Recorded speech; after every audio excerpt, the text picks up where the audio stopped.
Hey, everybody, this is Heidi St. John. Welcome back to the Heidi St. John podcast. Today, my friend and one of our most requested guests is back on the show.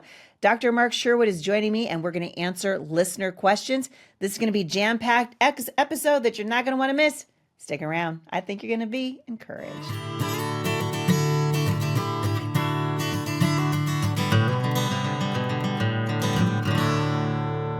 I'm going to jump right in today because Dr. Mark's in a big fat hurry. Dr. Mark Sherwood, welcome to the show. Hey, thank you. Happy New Year officially again, and it's good to see you. Thank Thanks for having you. me. You're welcome. Always good to see you. You guys have been really busy over there because we've been having a hard time connecting. So I think between your schedule and mine, it's been a little bit batty. Thank you for taking the time to come on today. You're welcome. I know we finally got it synced up together, so I'm pretty excited about it. And as I said to you many times, this is my highlight of all the many guest appearances I do. This is it right here. I love being with Heidi St. John. I love that. I love it too. Let's jump right in. Cynthia in California says, "Hi, Dr. Sherwood and Heidi. Both my 19 and 21-year-olds just had lab tests done and their cholesterol was in the high 220s. I am 61 years old and mine has been high for at least 15 years. We're all in good health. We eat well, we get lots of exercise, and we are the correct weight for our height. So obviously, this is inherited." So she wants to know what she should do. She says, what the heck's going on? What do you say? Well, Cynthia, this is a great question because I'm going to start off with some truth here. First of all, having high cholesterol just on its face is not a risk factor for any disease processes. We have to have cholesterol, Cynthia, for our brain, for You some might be deviating from the CDC and the FDA and all the other woke doctors out there who've been telling us that we can't eat butter now for the last 40 years. Yeah, I just kind of go, still in line of Dr. Phil. How's what we're doing now working for us? Right. Not working very well. So, Cynthia, here's the thing. When you measure your lipids, referring to the low density lipoproteins that carry your cholesterol, such as LDL, looking at total cholesterol basically tells you not much because it has a total of HDL, IDL, and LDL. Now, if you have a lot of HDL, let's say your HDL is at 90 and your total cholesterol is at 220, well, that leaves you 130 left over. So it's actually factoring in a good thing to make it a bad thing. So here's what you need to know, Cynthia. First of all, turn off the noise of what you've been told. And what you want to do is you want to look at lipoprotein LDL, cholesterol damage. You want to do a panel called lipids with NMR. NMR stands for nuclear magnetic resonance, so lipids with NMR. And you can determine if those particle sizes are getting damaged and small. If they are, we can fix it. If they're not, don't worry about it. Seriously, it's not that big of a deal. So she says that she's been on Crestor and she stopped because of the side effects. I know a lot of people listening to this, that's the first thing that happens, right? You go and you get a high cholesterol result and they're like, bam, we're going to put you on this for the rest of your life. What do you say about that? Well, first of all, if you believe one thing is true, but it's really false, and act upon a false truth with some treatment for a false truth, you make the thing worse. So if you drive down LDL cholesterol with Crestor, which is a suppressant of HOM-CoA, which makes the synthesis of cholesterol, it's not a side effect. It's a known effect that you get muscle pain. It's called muscle myopathy, and that's not a good thing. So if the doctor who prescribed Crestor to you did not talk about adding at minimum 200 milligrams of coenzyme Q10 with it, you have someone who's probably not knowledgeable in what I just talked about. Further, Cynthia, if you're aging and if you're into this idea of postmenopause or close to it, and you probably are based upon the age of your kids, you're probably close to it at least, that's going to lower your processing of the synthesis of hormones. Again, that would also not be a good thing because you need hormones for brain, heart, and overall body health and protection. There's been a renewed, I think, conversation around the topic of hormones. It's something that you and I talk about all the time over here. Melissa and I just did a podcast a couple of weeks ago that was really just all related to female hormones. And I'm wondering, with RFK now coming in, although did you see Yeah. that Mike Pence is trying to stand in his way? Are you watching this? I'm not watching it, but I'm not surprised because here's the thing. And I said this a while back to my wife. We were having this private conversation about public events, which we typically do. And Yeah. I was saying, you know what? That one particular department right there represents so much money, of Yeah. so much lobbying and so much influence, and not just the politicians, but in policy and in Yep. public broadcasting, because public broadcasting depends on those dollars as well. And so I'm not surprised, I'm not, I think having the conversation right now that we're having as a nation is good, Yeah. but we need to not fool ourselves that the changing of the guard, so to speak, in this section is going to be an easy one because it's not.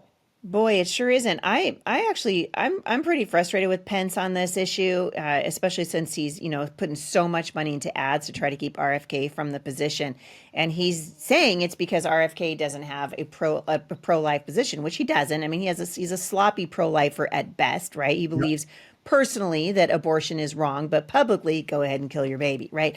So Yeah. it's a garbage position that RFK takes. But my thought, and you ran for governor of Oklahoma, and I think you and I would be of one mind on this. When you're talking about public policy, particularly in a nation that's as divided as this one, when you burn down the forest for the trees, you're not going to get anything that you want. You can't move any kind of position forward. And so I feel like him standing in the way of RFK's nomination for HHS secretary is really going to cut off his nose to spite his face. What do you think? Well, I agree. I mean, I will tell you unequivocally, I am pro-life, and I don't really support abortion because I am a product of a discussed abortion. I'm not a Mm-hmm. mistake, and life's not a mistake. I believe that life begins in God before it's created and seen on earth. Yeah. Having said that, if I had my to-do overs, my public opinion is not going to change. But also learn this powerful thing. You have to be able to negotiate, Yeah. to build That's the bridges. problem. And Yeah. that is huge with people. And that's where politics has gone wrong. They've gotten so away from having a conversation and thinking it's got to be, burn the fort down or something Mm-hmm. because you Mm-hmm. can't build a bridge. Jesus didn't change positions. Mm-hmm. He built bridges in within his opposition. Think through that, Mm-hmm. and I think people can really understand why relationships important versus just criticizing somebody else. Boy, that's that boy, I couldn't have said that better. And I think, in the pro-life movement, and I'm going to get back to these questions in a second, but I really do feel like it was the hardcore pro-lifer. I consider myself a hardcore pro-lifer, but I'm Yeah. also a realist. And I Yeah. recognize that if I'm just going to, put my foot down and say, nope, not going to vote for that person unless I get every single thing I want in the pro-life movement, then there's a really, really good chance that I'm not going to get anything I want and more babies are going to die. And I think, like you just said, we've kind of lost the art of negotiating. I appreciate your thoughts on that because I do think, we have to, politics is the art of compromise. And if people want to have pro-life legislation, they need to elect pro-life legislators. But right Yeah. now, that's not what we have. And it's unfortunate, but I still think in the face of it, we're making some pretty good strides. I love that Trump has reinstated the Hyde Amendment and that no more federal funding is going for abortion. I love that J.D. Vance was in the March for Life and that President Trump gave a speech for the March for Life. I think these guys are representing the pro-life movement better than any president we've had in our lifetime or any vice president, and that would include Vice President Pence. I believe it. And with one thing about the argument that Vice President Pence is making against RFK, I appreciate where he's coming from. I Mm-hmm. appreciate what he's saying. However, let's think about this perspective. If you can get people more healthy for a longer period of time, Yeah. maybe their minds and hearts will be open to be changed, not because of Mm-hmm. public opinion, but because God Himself is allowed to work in their lives. And so we need to begin to think about Mr. Pence and even Mr. Kennedy as they go forward. Yeah. We can't make anybody do anything. We can Right. show them the way and Yeah. allow them to have more information. And that's the conversation that both of those men need to have. And I think, Vice President Pence needs to and I'll say it, just chill out right now and let it go and realize that it's just as dangerous to feed our entire population horrible foods and give medication with horrible ingredients as it is to allow people to kill our babies. It's still murder both ways. So, Mm. let's think about the concept and address it appropriately. Yeah, I agree. Kate in Missouri has a mother-in-law who had a stroke about 4 years ago when she was 70. It's left her with some limping on her left side. However, I've noticed that for the past year or so, she is limping and shuffling more exhausted, recently passed out, and her attitude has changed, at least toward me, with just being rude and even yelling now. Do you think maybe she's having some mini strokes, just getting old, or something else? She always wants to watch my kids, but I don't think it's safe anymore. How do I bring this up with her kids that maybe she doesn't want to see reality? Boy, this is a tough one. It's heartbreaking, Kate. I mean, there's no. I can tell you personally, and I don't back away from sharing my heart on my sleeves here, even on this broadcast or in live. I'm dealing with some of that right now with an aging father. It's Hmm. hard and challenging to deal with. It's a difficult conversation, but you got to have it. You got to be honest. It's got to be done in love, and you got to talk to mom about this. Yes, she most likely is having more complications from mini strokes or similar vascular disease patterns. But ultimately, it's not just about your kid's safety, it's about her quality of life too. So factor in both of those with a lot of love and sit down with her and then have a talk with your children too about, grandmother's getting older. I need you to pay attention and help her things. Don't be condemning, don't be belittling, be understanding and try to be helpful in the process because there's a lot of things that can be done to improve the quality of life, even with a person that's had some semblance of strokes. Boy, and it really helps to remember that every single one of us, if we're privileged to be able to live that long, we're all going to go through that. And I think, the compassion. I love that that's kind of an emphasis of your advice here. The compassion part of it can't be overstated. No, we've got to show love to people. Too much of the time we've got into this, and it's infected the conservative movement as much as it has the leftist movement. It's Hmm. become let me see how much I can condemn somebody else or say somebody else is stupid, and Right. I'm smarter than them. But look, I've said this before, and I mean this with all of my heart. It's a funny quote, but people get the point of it all. We're all one breath, one deed, one decision away, but becoming a blessing or becoming an Hmm. idiot. You pick, Hmm. and it's Boy. like I want to understand, I want to be a blessing to people, and that's why everything we do needs to be seasoned with love. Yeah. Yeah, so important. Jocelyn says, "Hi, Dr. Mark. Your advice from a God honoring, positive perspective has been a great encouragement for me. I'm 44 years old, a homeschooling mom of four. I exercise regularly, I eat well. However, I unfortunately have trouble with spider veins. And she's had several appointments to help. And she wants to know, do you have any suggestions on preventing them?" Well, first of all, Jocelyn, I want to congratulate you on your heroism being a mom of four and then Come homeschooling. on. Great job, man. You're just three behind Heidi, so man, you're just on your way to that mark. But you're doing a great job. I appreciate you doing that. Sometimes spider veins can be heritable. You can probably see those sometimes in the family line. And sometimes if they go on to a certain level, there's not a lot of things you can do to sort of reverse those things. I do like compression socks a lot. I think those are Hmm. great to Don't promote get on an better. airplane without them. Yeah, no, they're awesome. And then also, Jocelyn, there's a lot of clinicians out there that have electronic ability to go in and remove those spider veins one at a time. I have a guy here in Tulsa that I send people to all the time, and they do an amazing job. And it takes some time. You go get the big ones off first, and you sort of make the roadmap, if you will, a little less clear. And you're going to have a good way to do that. But just Yeah. hang in there and realize there is some remedies to get rid of those things.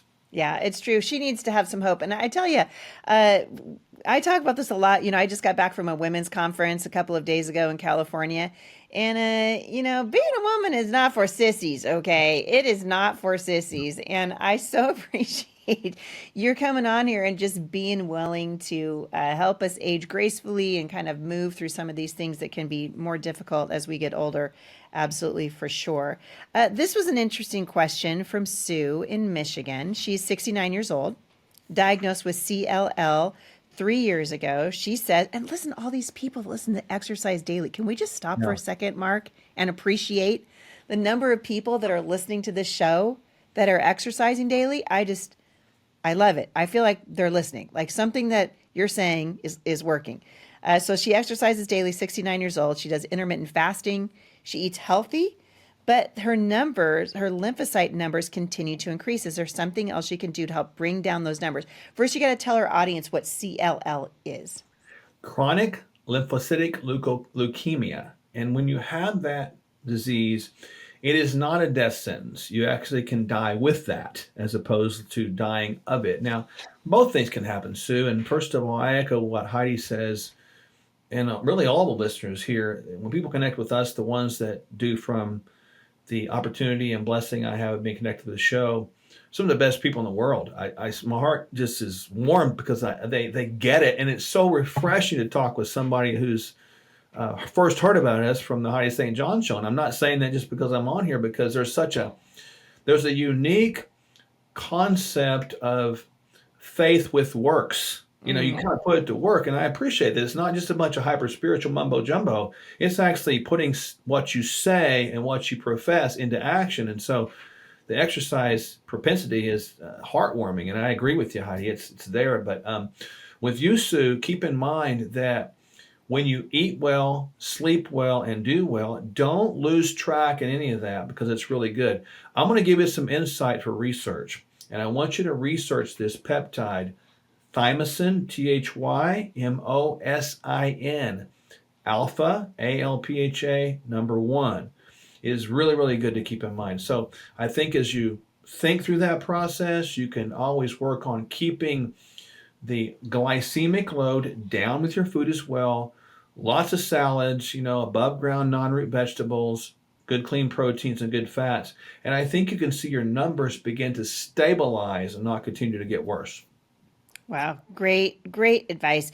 Allison in Washington, the great state of Washington, under the thumb of tyrants here. Got to pray for us. My 4-year-old son has had extremely dry skin his whole life, had horrible eczema as a toddler, but we were able to clear it up with diet changes, shower filters, and filtered drinking water. Now he just has dry, rough skin that splits often and can be itchy. We've tried countless different lotions, creams, and oils. Nothing seems to help. Are there vitamins or supplements that we should give him to nourish his skin better?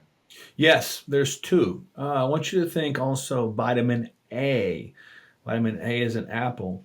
With that little kid at 4 years old, Allison, you want to kind of think in maybe 1 to 2,000 international units of vitamin A. You don't need an adult dosage. It comes in liquid, so it's a fat soluble, so you can put it on that little guy's food, man, and it's okay. Skin health for vitamin A is very important. You can also use coconut oil on top of the skin. I love that one as well because it actually has some antimicrobial and antiviral properties as well. And then finally, you can add also omega-3 fatty acids. You want to add a liquid on that. Don't have that little guy swallowing gel caps. So probably 1,000 to 1,500 milligrams or 1.5 grams of omega-3 fatty acids. And those 3 angles probably should provide some relief. You nailed it on the diet. Many times with the eczema and those skin disorders, generally speaking, it's going to be gluten. And you pull that out of there and sometimes watch dairy, and you can probably see that skin clear up and see that young man grow out of this stuff he's having right now. Do you think that if our food supply was better, the gluten intolerance would go down? 100%. You go back Yeah. and look at when did it start? If you look back at history unravels the mystery, as my wife and I like to say, right? Most of our problems started when the Egyptian pyramid, which was symbolic of mankind's Christian people being in bondage, was taken on by the American government and put in food inside of that, the food pyramid. I'm using a spiritual message there within the physical truth. And they put at the bottom of that, consume 6 to 11 servings of these grains.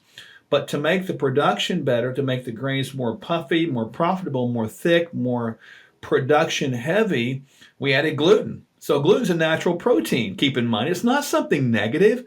So we created the volume problem. It's a volume problem. So we created this massive sensitivity, whereas only 1 or 2 or 3% of populations have true celiac disease, which is gluten intolerance, but 40 to 50 to 60% have gluten sensitivity issues. It's because of a volume, not just the gluten presence.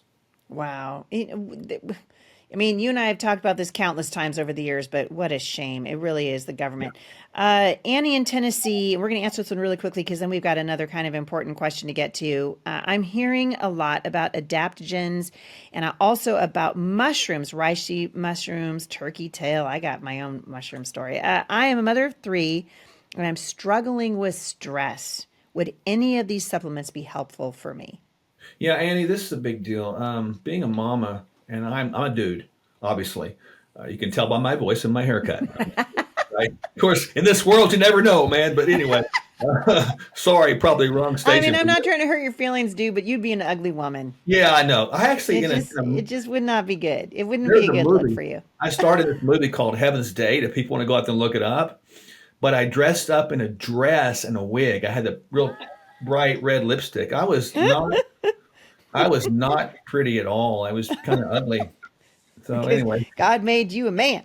I'll send you that picture sometime. You can Yeah, crack do me. it.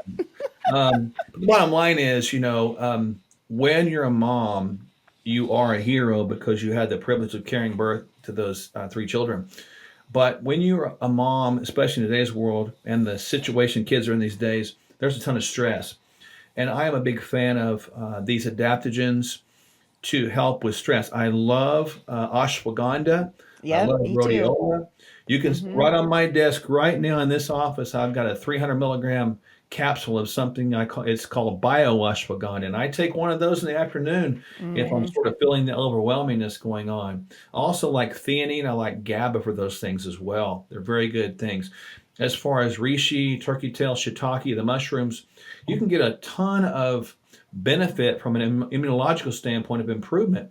It's funny, I did not see these questions before early today, but on my desk is also a formulation that has a ton of mushrooms in it. So it is Yep. it's like laughing at that question, Annie. Thanks for sending that. But they do help. And then also work on diaphragmatic breathing, which means to push the breath downwards.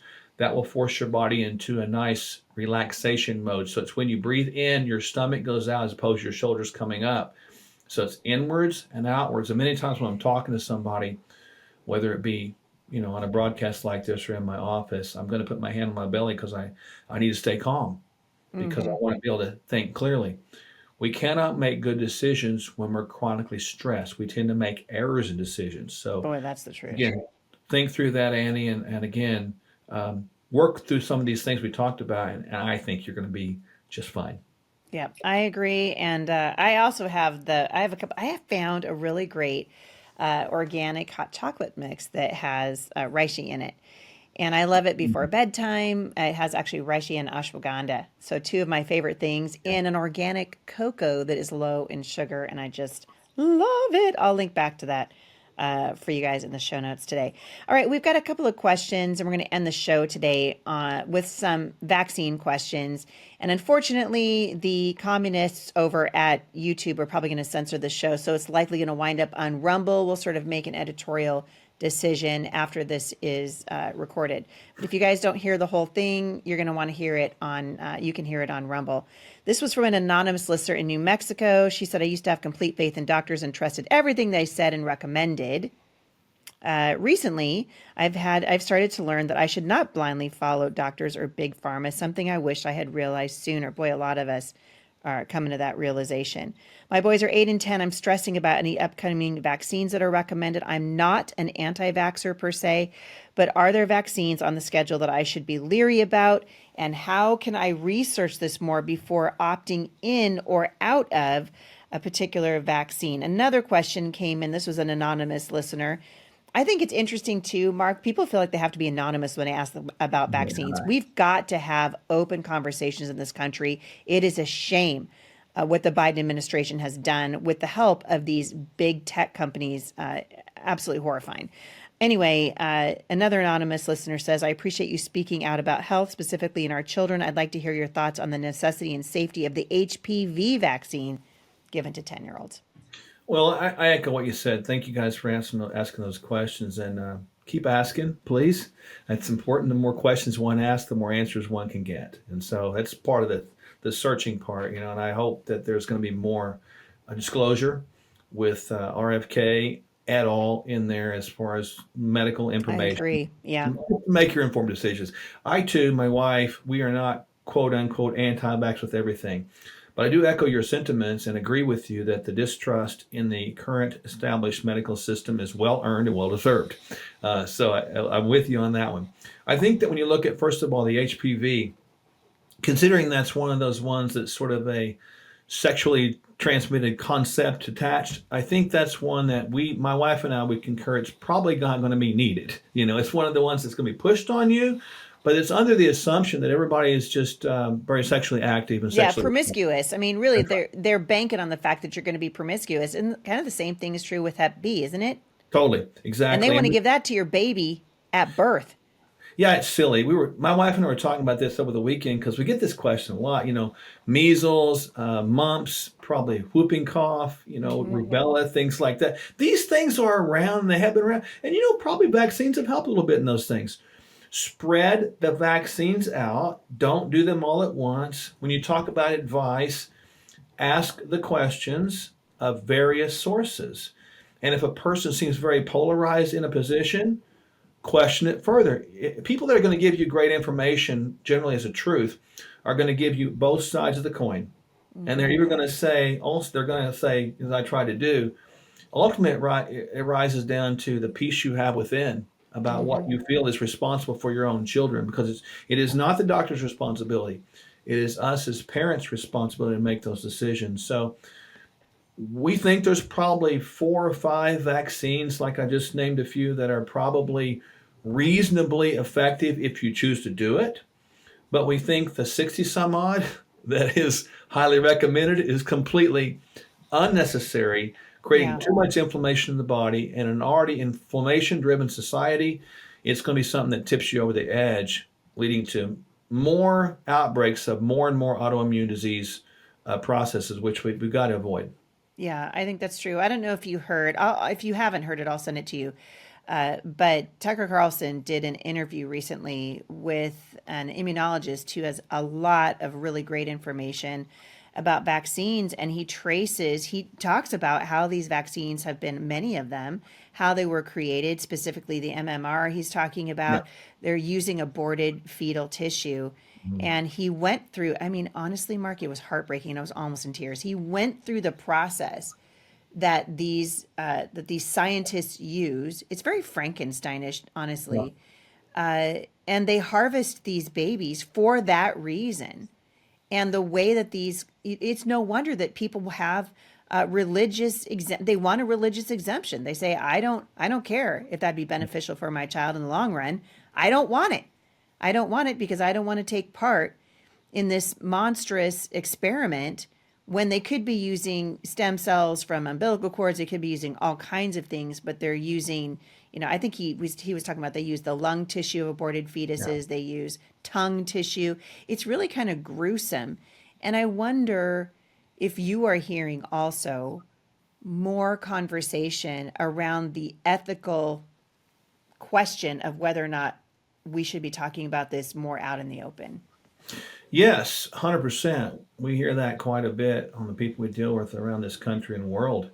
America kind of leads the way in that one, and Yeah. it is disturbing when we've allowed just those few, probably, possibly, I'll put a slash there, effective vaccines that are given over a 2 year period transfer into over 50 or 60 given in a 1 year period or whatever. I'm being exaggerate there, but you get the point. So many things. Yeah. Yeah, So many things. terrible. But we're hearing that too as well as, and I think people are starting to open their eyes and ask questions, which I think is nothing but positive.